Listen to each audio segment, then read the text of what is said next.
In this video, I'm going to show you how to replace your front brake hose on your Mercedes-Benz C300. It's located behind your front wheel. Using a 17mm socket, we're going to remove our wheel.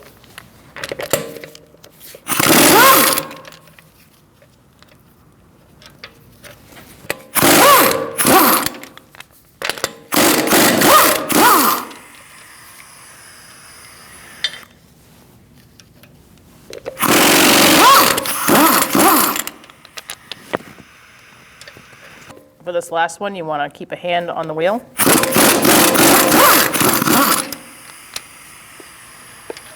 And remove it.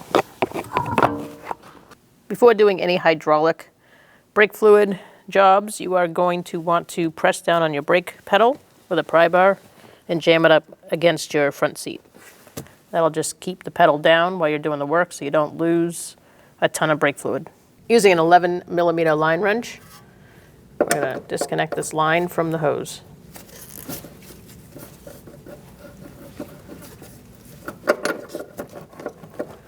Once you get it cracked loose, you can switch to a regular wrench if that's easier for you. Just what I'm going to do. You might have to go back and forth a little bit if it's rusty. You can undo it the rest of the way by hand if needed.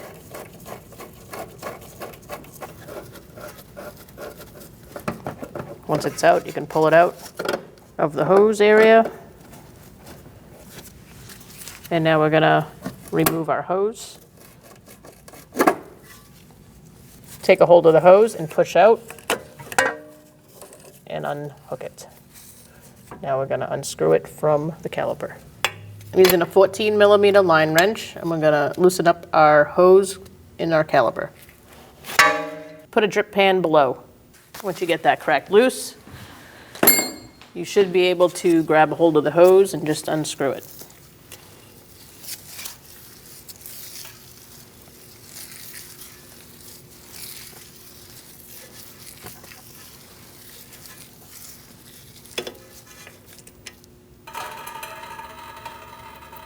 Put your hose in, thread it in.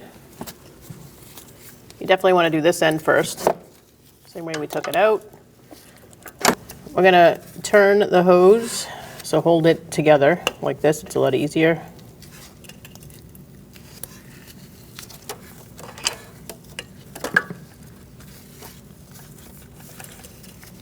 Once you got it started, just keep twisting it in until it's tight, and then we're going to lock it down.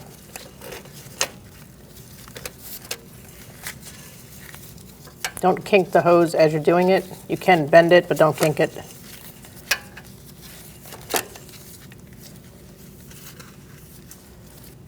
Snug it down. And if you can use a crow's foot to torque it to 18 foot-pounds. Feed it through. And put it in the bracket.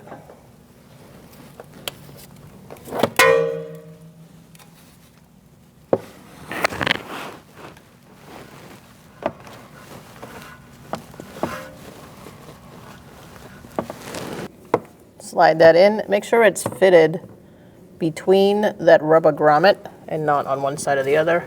You can tell if you did it right if the hose doesn't come out once it's locked in. You hose up into the bracket. It's got like a star shape in there. Just fit it in so that it doesn't turn. That'll keep it stable while you get your brake line into the hose.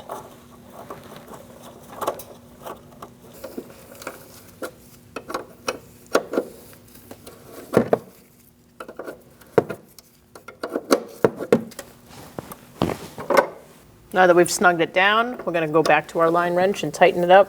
If you can get a crow's foot in there, go ahead. It's 12 foot-pounds. But I'm just going to tighten it with my line wrench.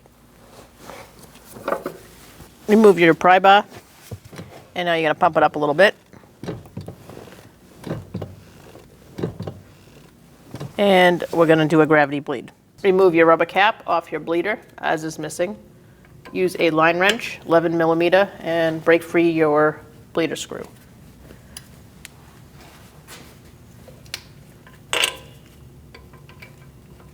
Now we're going to wait for the brake fluid to come out. You may see some air bubbles, and we're going to wait for a steady stream or a steady drip.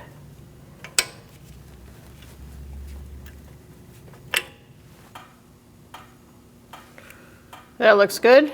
Now we're going to close it down, and I am going to put a rubber cap on after I clean it up. Clean it up, let it air dry, replace the cap on the bleeder screw, and now go check your brake pedal. If your brake pedal feels squishy still, or it's not quite hot and at the top, then you might have to do a full brake bleed procedure. When you put your wheel back on, you want to make sure that your lug nuts, studs are going to line up. Once they're lined up, you're going to get one started. You are going to need your socket to do that.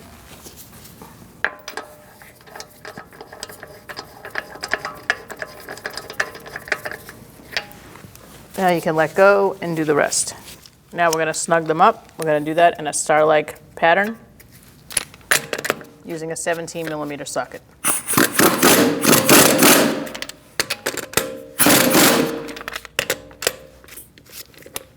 Make sure you do not over-tighten.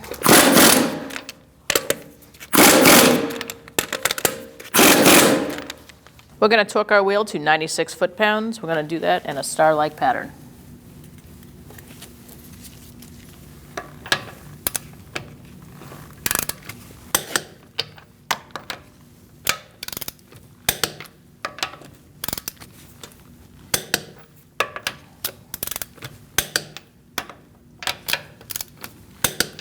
Wipe your cap clean, remove the cap.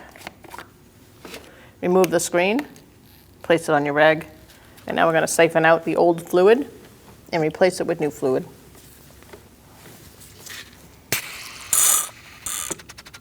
I'm using a siphon or a fluid extractor.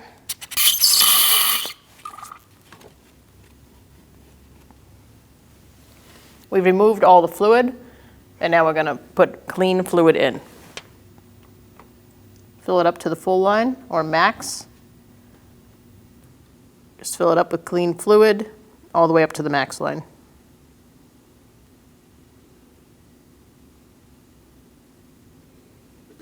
Right there. Now you're going to put your screen back in and put your cap back on.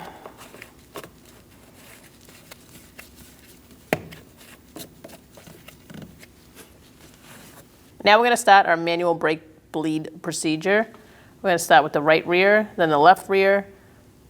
Then we're going to check the fluid, top it off if we need to, and continue on to our right front and then our left front. Here we are at the right rear. We're going to start our brake bleed procedure. We're going to take our cap off our bleeder screw first. I have somebody in the car that's going to pump up the brakes. You're going to need something to catch the fluid, either a drip pan or something like this. We're going to crack this open using an 11mm line wrench. It's to the floor. I'm going to tighten it up. Pump it up, please. He's holding. I'm going to open it up. It's to the floor. Pump it up. He's holding.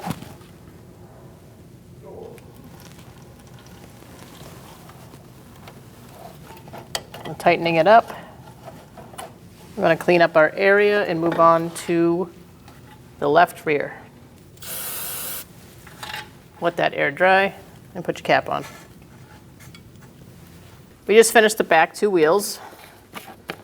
Now we're going to top it off. Bring it right back to that max line. Put your cap back on and continue on your brake bleed procedure. So now we just finished our left rear and I topped off the master cylinder, and now we are here at the right front, and now we're going to bleed our caliper. Pump it up, please.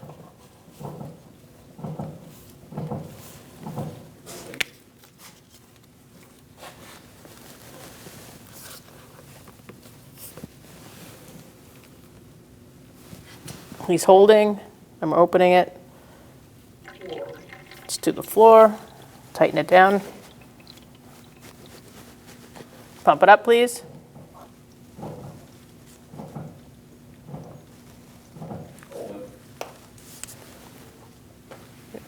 He's holding. Open up the bleeder.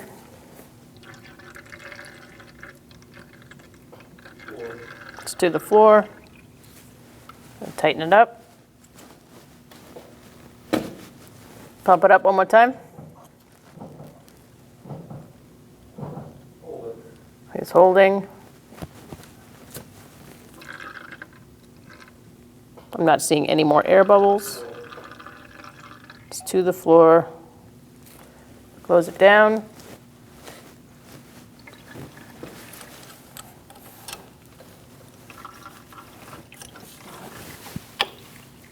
Make sure it's tight.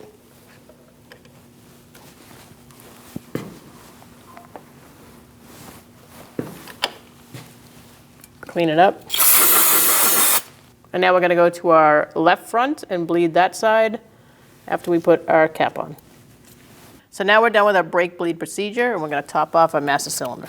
Remove the cap and top it off.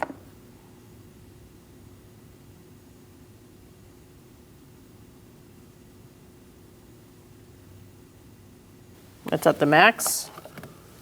Put your cap back on. Now that we're done, we're going to get in the vehicle and we're going to check our brake pedal.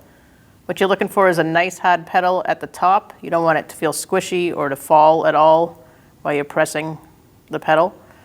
If it starts to fall, you got something loose, maybe a bleeder screw, check your work. If it feels squishy, you're going to have to do the brake bleed procedure all over again. After you put your wheels back on, you're going to want to torque your wheels to 96 foot-pounds. When only the best will do, demand TRQ. The only company that lets you view before you do. TRQ is committed to offering the highest quality aftermarket auto parts that are engineered for peace of mind. Thanks for using and viewing with TRQ.